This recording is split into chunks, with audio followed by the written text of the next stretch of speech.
Olá pessoal, sejam bem-vindos a mais um PET Responde do curso de Engenharia Elétrica e o vídeo de hoje será sobre Física Geral 2. O curso de Física Geral 2 da UFC Campus Sobral usa como livro base o livro Fundamentos de Física volume 2 dos autores Halliday e Sneak.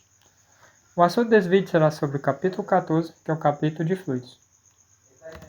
Para falar sobre esse assunto, eu trouxe a questão número 23 da nona edição do livro, que foi uma questão que caiu na minha prova na época que eu fiz a disciplina, e ela é a seguinte.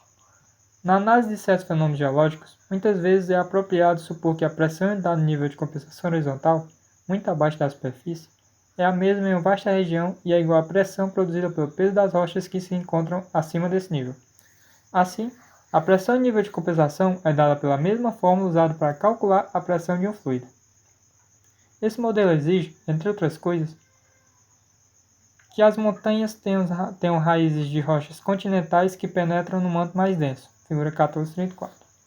Considere uma montanha de altura h igual a 6 km e um continente de espessura t igual a 32 km.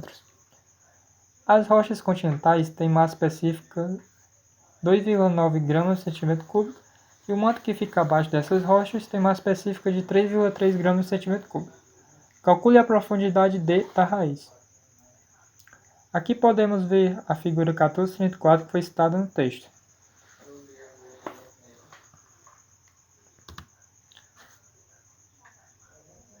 Para resolver a questão, iremos partir do pressuposto que a pressão em um ponto em um fluido estático depende da profundidade, mas não da distância horizontal. Se repararmos aqui na figura, podemos ver que tanto ponto A quanto ponto B se encontram a uma mesma distância vertical da superfície, portanto, eles estão à mesma pressão.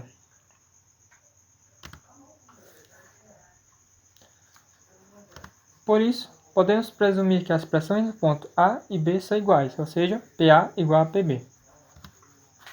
Para obter a pressão em cada ponto, será utilizada a equação 14.7, onde P2 é igual a P1 mais ρ vezes G vezes Y2 menos Y1, onde ρ representa a densidade do fluido e Y2 menos Y1 representa uma diferença de altura.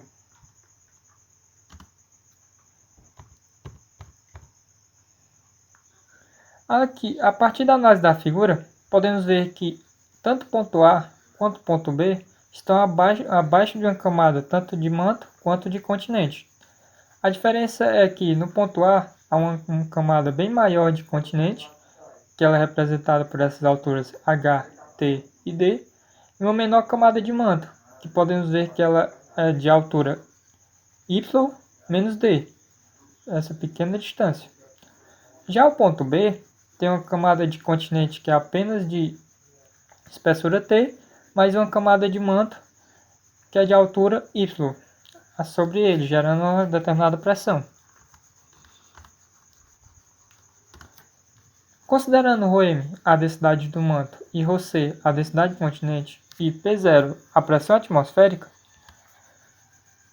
podemos ter que a pressão no ponto A é dada por PA é igual a P0, que é a pressão da superfície, a pressão atmosférica, mais essa parcela que representa a pressão que o continente gera no ponto A, que ela é dada por densidade do continente vezes a gravidade vezes a altura H, T e D, que é justamente a quantidade de continente que é acima do ponto A. E essa outra parcela que representa a pressão que o manto exerce sobre o ponto A, e ela é de densidade do manto vezes uma diferença de altura que é Y menos D.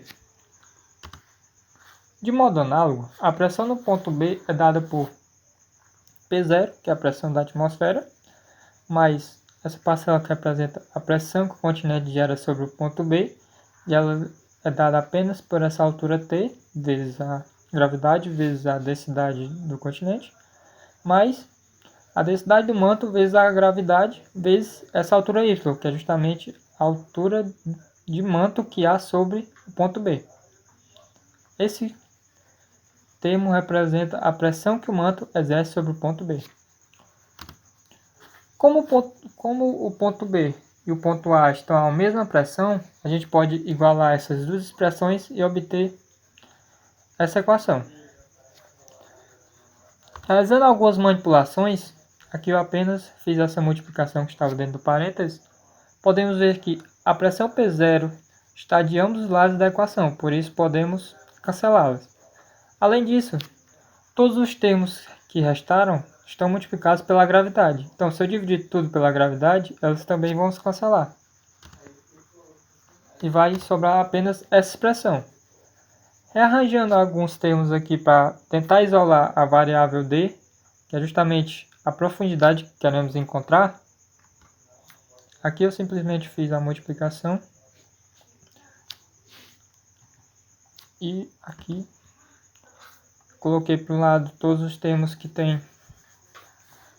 estão multiplicando pelo d, e o outro lado obter os que não estão, de tal forma que eu vou chegar nessa última multiplicação. Dessa forma eu posso simplesmente passar esse termo dividindo esse, e essa é a equação final para o valor da profundidade d. A partir disso eu posso simplesmente substituir os valores que foram dados no enunciado,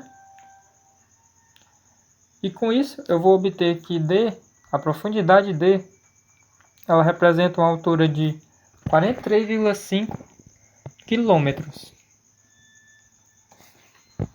Obrigado por ter assistido o vídeo até aqui, e se tem alguma dúvida, basta deixar nos comentários que iremos tentar resolver para vocês. Muito obrigado, pessoal.